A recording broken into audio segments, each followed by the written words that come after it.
दोस्तों आज हम ये देखेंगे कि टाइम ट्रेवलिंग साइंटिफिकली कैसे पॉसिबल है और साथ में फ्यूचर और पास्ट में टाइम ट्रेवलिंग करने के कितने टाइप्स अवेलेबल हैं प्रेजेंट में। आइए टाइम ट्रेवल की मिस्ट्री को गहराई से समझते हैं साइंटिफिकली। दोस्तों टाइम ट्रेवल शब्द 1895 में मिला जब राइटर हर्बर्ट जॉर्ज वेल्स ने एक नॉवल लिखी थी द टाइम मशीन। तब से टाइम मशीन शब्द पॉपुलर होता है। इससे अट्रैक्ट होकर कई मूवीज भी बनाई गई जिसमें कई तरीके बताए गए टाइम ट्रेवलिंग के। चलिए पहले साईफाई मूवीज की मदद से समझते हैं कि टाइम ट्रेवल कितने टाइप्स का हो सकता है। दोस्तों यहाँ पहला तरीका है one way travel to the future. इसके जरिए फ्यूचर में जा तो सकते हैं लेकिन वापस नहीं आ सकते। एग्जाम्पल है इंटरस्टेलर फिल्म जिसमें एक ट्रेवलर टाइम ट्रेवल करता है लेकिन उसकी फैमिली की उम्र बढ़ती जाती है। दोस्तों दूसरा तरीका है इसमें इंस्टेंटली कोई भी एक पॉइंट से दूसरे पॉइंट पर जंप कर जाता है। ये back to the future movie में दिखाया गया है।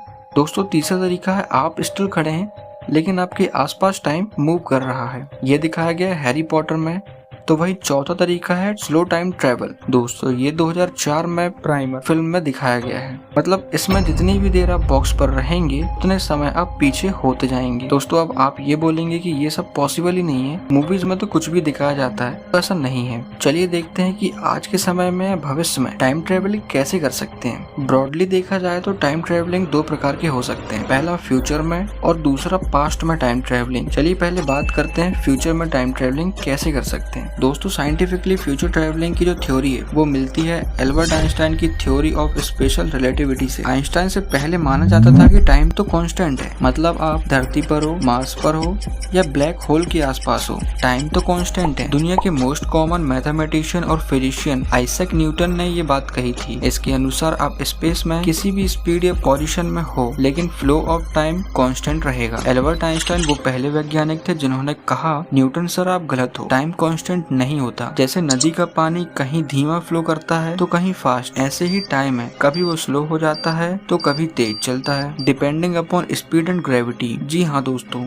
आइंस्टाइन ने कहा था टाइम की स्पीड को अप किया जा सकता है और स्लो भी किया जा सकता है। दोस्तों इसको कहते हैं टाइम डायलेशन। जैसे हमारी आईज में प्यूपिल्स हैं वो डायलेट करते हैं, ठीक ऐसे ही टाइम भी डायलेट करता है जब किसी ऑब्जेक्ट की स्पीड बढ़ जाती है या फिर ऑब्जेक्ट पर बहुत ज्यादा ग्रेविटेशनल फोर्स लग जाता है। दोस्तों अगर आप ऐसे ऑब्जेक्ट पर बैठे हैं जो बहुत तेज चल रहा है या उड़ रहा है तो ऑब्जेक्ट जितनी स्पीड से जाएगा उतना ही टाइम उसके लिए स्लो हो जाएगा रिलेटिव टू वो इंसान जो स्पीड से नहीं जा रहा है। दोस्तों ये एक्सपेरिमेंट किया गया था साल 1971 में जिसमें देखा गया था कि घड़ी एरोप्लेन में थी, उसका टाइम पीछे था जमीन में मौजूद घड़ी से।